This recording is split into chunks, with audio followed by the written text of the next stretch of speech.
Hello, Year 2, and welcome back to your Reading Skills Tuesday.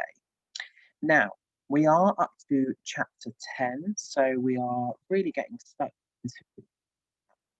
And you'll notice that our reading skill today is fluency.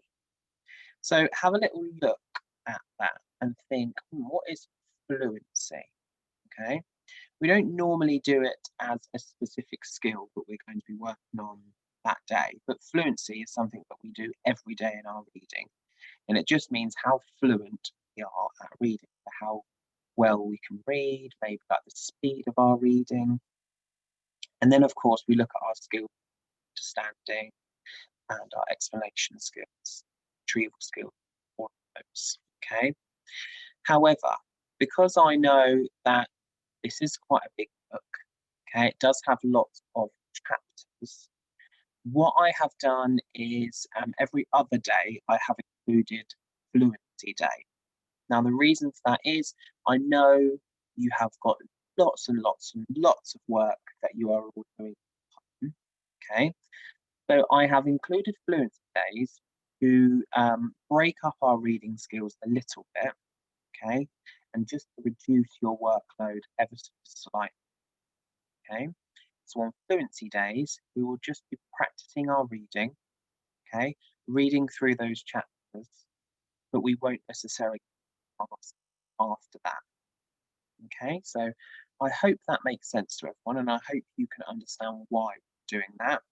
I just want to reduce your workload slightly, because I do understand that you do have a lot of work to be getting on with at home. So as today is a Fluency Day, as normal, I have put the text up on the screen for you should you need it. Now, as always, I will be reading the text, but you can pause the screen and have a go at it first. Okay. Now, thinking about fluency, we are making sure that we are at good speed. Okay. We are sounding out each of those words. And we're really trying to develop our sight reading. Okay. So that we can just glance at a word and we begin to remember what those words say. Okay. So hopefully you will find fluency and working on our fluency every other day useful, okay? Because it helps progress with our reading. So let's have a read through the 10 then. Yeah. Chapter 10 can be found on page 37, and it's called Boggart's Chicken House Number 1. Here we go. This time we must go in a very special direction, Fox, pointing sideways and down. So he and his 4 children started to dig once again. The work went much more slowly, yet they kept at it with great courage, and little by little the tunnel began to grow. Dad, I wish you could tell us where we are going, said one of the children. I dare not do that, said Fox, because this place I am hoping to get to is so marvellous that if I described it to you now, you would go crazy with excitement.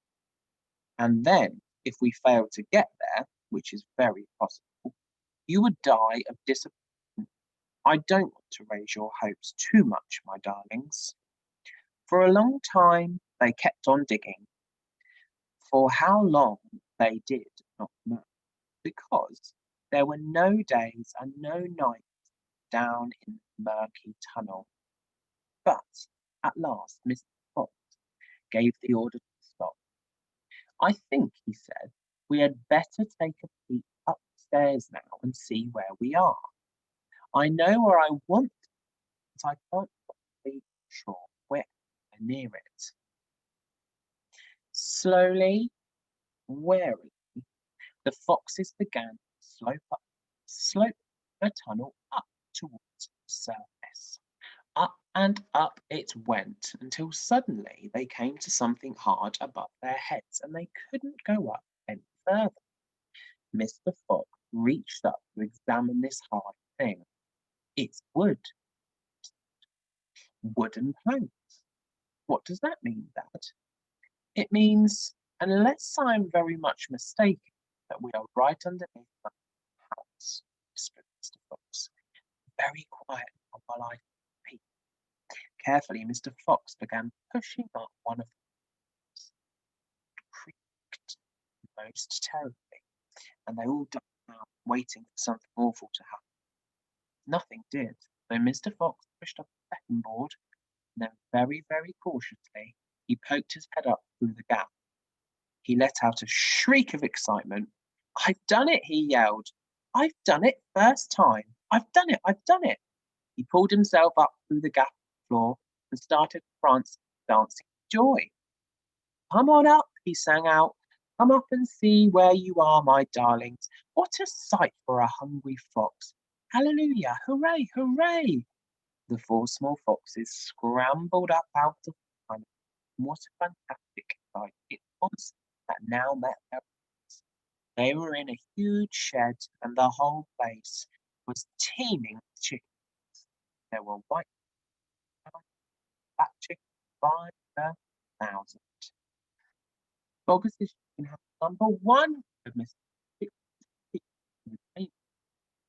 I was aiming at. I hit it slap in the middle first. Isn't it fantastic? And if I may say so, rather clever. The small foxes went wild with excitement. They started running around in all directions, chasing the stupid chickens. "Wait," ordered Mr. Fox. "Don't lose your heads. Stand back, calm down. Let's do this properly. First of all, everyone have a drink of water."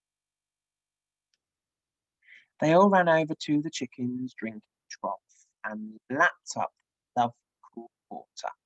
So if you don't know what it's exactly like I've just explained. It's a big sort of thing and a more drink that you usually find on the farm. Then Mr. Fox showed 3 of the plumpest hens, and with a clever flick of his jaws, killed them instantly. "Back to the tunnel," he ordered. "Come on, no fooling around. The quicker you move, the quicker you shall have something to eat." One after another, they climbed down through the hole in the floor, and soon they were all standing once again in the dark tunnel. Mr. Fox reached up, pulled the floorboards back into place. He did it with great care. Did it so that no one could tell that they had ever moved. "My son," he said, giving the 3 plump hens to the biggest of 4 small children, "run back with these to your mother. Tell her to prepare the feast. Tell her the rest of us will be along in a jiffy as soon as we have made a few other little arrangements." Okay, then, year 2. Well done if you were reading along with me. Okay, as I said earlier, today is a fluency day. So just practicing our reading. So that means that there are no questions for you today. Okay. However, you might choose to, if you wanted a bit of an extra challenge, pick out some of those words in the text that you weren't sure of, any words that you didn't know what they mean, and maybe you could research the definition of those words. Okay, but you don't have to send anything in to us. All right. I hope you enjoy the rest of the afternoon, and I will see you tomorrow. Thank you, everyone, and I will speak to you soon. Bye.